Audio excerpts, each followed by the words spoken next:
Hello and welcome to Coffee with Dr. Carla. I'm Dr. Carla. This is Mel, and we are so glad that you are here with us today.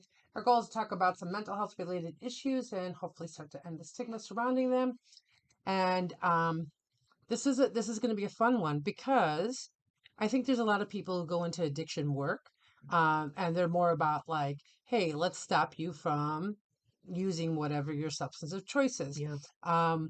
And I do addiction work, but it's more of a secondary thing in that um, for me, the addiction is the product of Yep. something. And 99.99% of the time, it's trauma. Yep. Right. And so it's interesting that when you said it, I'm like, oh my God, me too. But like, I know that if there's a lot of people out there who think that, they're not voicing it. It's not the Right. popular We'd be party treating them line. differently. Yeah, right. It's not the popular party line that we hear. Um, so yeah, I guess I feel like super excited that somebody else sees it the same way, right? Because I think it's so important. Um, and so, and before I have you kind of go off and start talking about it, but can you share that analogy about going upriver, Yeah. with people? Because I think that Yeah. just really helps to kind of solidify that kind of image that can go with this approach to addiction. Yes. So I found this quote that when I recently came across it, it so perfectly epitomized what it is I think we are doing when we do addiction work the right way. Is and unfortunately I don't remember names very well, so I don't know who authored this quote, but it is, let's go upstream and find where someone is falling in rather than standing on the shorelines just throwing life rafts or sticks out there to pull them in when we see them drifting down, right? Right. Go where they're falling in. Is it slippery? Is there a hole in the ground? Is there a tree they have to cross? Are there people threatening them? What is it that is making them fall in, and figure out that versus just throwing band-aids. And I correlate the band-aids in addiction treatment to just thinking go to rehab, that's going to fix it. Just Or stop doing it. just stop doing it, that's Yeah. not going to fix it, right? Guess what? So It doesn't work. go upstream, Yeah. figure it out, fix that, repair that, and then we can start working. Because once they're in, right? Until we can figure out what put them in there and resolve that, aren't they going to just keep circling back? You of all the people suffering from addiction that I know, until they get better, they're on a merry-go-round of just misery. And they're just going to end up back there, fall in, go here, we pull them out. They go up there, fall back in, over and over. But the pulling out, so this is the part that I then add on to that, right? Is that pulling out is essentially pulling the rug out from underneath them, but essentially taking away their coping mechanism. Mm-hmm. Now, I'm not saying that addiction as a coping mechanism is the way you should go, but someone falls in and they're trying to cope, by whatever, Yep. their substance of choices, right? And then now you're saying you can't have that. Well, like then what are they supposed to do, Right. right? And so can you um, work with um, what happened that created Yeah. this issue in the first place, and then build a bunch of other resources and coping mechanisms and techniques so that when you do pull them out, there's no need to jump back in because they have other things that can keep them safe, can keep them healthy, et cetera, et cetera, et cetera. Or could you I could picture it, right? I'm a very visual learner, and so as I'm describing it, I'm thinking you could even have an individual that is life vest, floaties on, just floating down river, like, I'm working on it, and like, now's not the Totally, time to pull them out, right? totally, They're right. working on it, they're figuring it out, they've got to figure it out their way. So And you have more other harm people. reduction than abstinence, Exactly, right? Yeah. exactly, because most people cannot be told stop doing it, and they're like, oh, okay, yeah, you're Yeah. right, that's probably not a good thing So for I me, can I'm gonna I stop. can confess that you cannot do that. Like Right. that doesn't work, right? And so there's a reason why we do these self-destructive behaviors. Absolutely. So my family comes with lots and lots and lots and lots of dysfunction, and situations that have found a lot of really harmed children. And I have a couple cousins who basically were raised as my siblings, and all of them have substance issues. And when Hmm. I think about the situation that it was that brought them to us, we all should have been waiting to hear that they have an Right. addiction, Like, right? of course they Of have an course addiction. they found something in their means of getting their hands on it while they were a teenager that made them not want to die and made them not hate their Numb. circumstances Numb. and numb what it is they're Right. feeling. Of course, this is where people end up when they experience tragedy, trauma, really, really life-changing events that they want to forget about. Right. And I can understand that. I can like sympathize with that and understand how you get them there. So just being like, don't do that anymore Doesn't work. yeah, it doesn't work.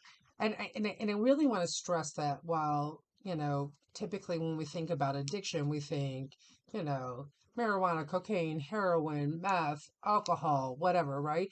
But the reality of it is when we experience trauma and we seek out things to numb, it can be substances. Yeah. Mine's sugar, right? And people say, "Oh, I have a sweet tooth." No, like Yeah, we're there's a talking like my difference. brain would light up like I was doing, same as someone doing cocaine, right? I have an addiction. I circle it. I do all the same addictive behaviors that go along with that, right? But I know people who are addicted to busyness. I know people who are workaholics, right? Like to get them to stop and Yeah. sit still for even 5 minutes, you might as well, be talking to a heroin addict and say, "I'm going to take your needle away," Yeah. Yeah. right? So, like, there's more than one. It's not just these, substances that we've come to, kind of pin to all of this. And yes, they are dangerous. We don't want to be doing that stuff, right? But there are so many things that you become addicted to because it creates a numbing. So anything that would create a numbing uh, Yep. has Diversion, has to numbing. has to Yep. be has to be addressed in this area. And then, and the sad part is, and I also understand this as well, but people who perhaps numb with shopping or gambling or busyness or things like that. Well, at least I'm not doing heroin. Yeah. Well, yeah, I'm glad you're not doing heroin, but these other things are also not useful because you're still numbing and you're not addressing, the underlying issue. Yeah. Yeah. If we think about, let's use that example of shopping addiction to a heroin addiction. Notwithstanding that the addiction itself is to a different thing, all of the experiences around an individual getting suffering from addiction and the alienation that happens from their people, the lying, The the time it takes behaviors, you the to search it timing, out and circling it and circling it and circling it. Yeah. Yeah. those are behaviors that are interchangeable regardless of what it is that you're actually And you addicted would to. rather do those behaviors than, say, interact with people or to engage in sometimes work, right? Yep.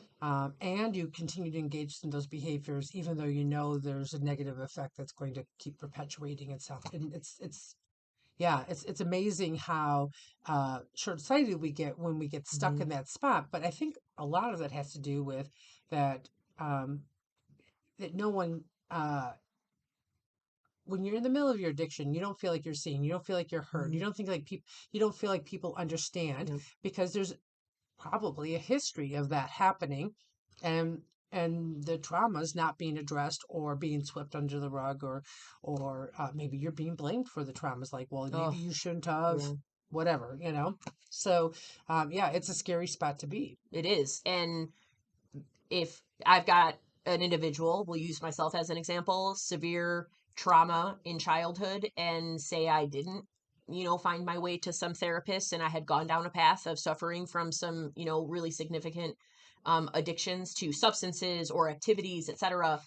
I, technically speaking, I have done that in the sense that now really kind of what I'm preoccupied with is finding people who actually have addictions to substances, and I am committed to helping them move through those things in Right. very non-clinical, because I am not a trained professional in this at all, but all I sometimes say is I just need to be there. Yeah. Just listen.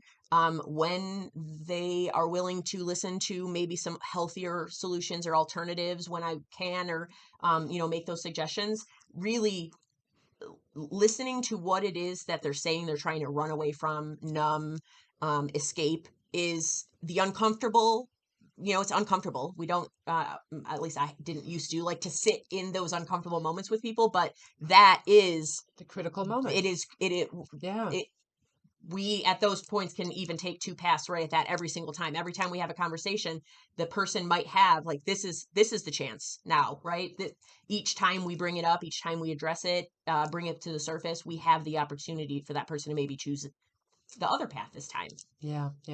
and hopefully people can hear this, and if they see somebody who is in that position where they're the one, the other person's falling in all the time, maybe they can now, look at them through a different set of I lenses. hope. And if you're the one falling in, maybe there might be a place where you could ask for a life vest as opposed Yes. to being yanked out, right? Like, reach out in some way, knowing that it doesn't have to be an all or nothing process. So, yeah, hopefully you Definitely. guys can be kind to one another, help one another out in that endeavor. So remember, you can change your thoughts, discover your potential, and transform your life by focusing on your overall well-being. So until next time, continue working on being the best you possible. Bye.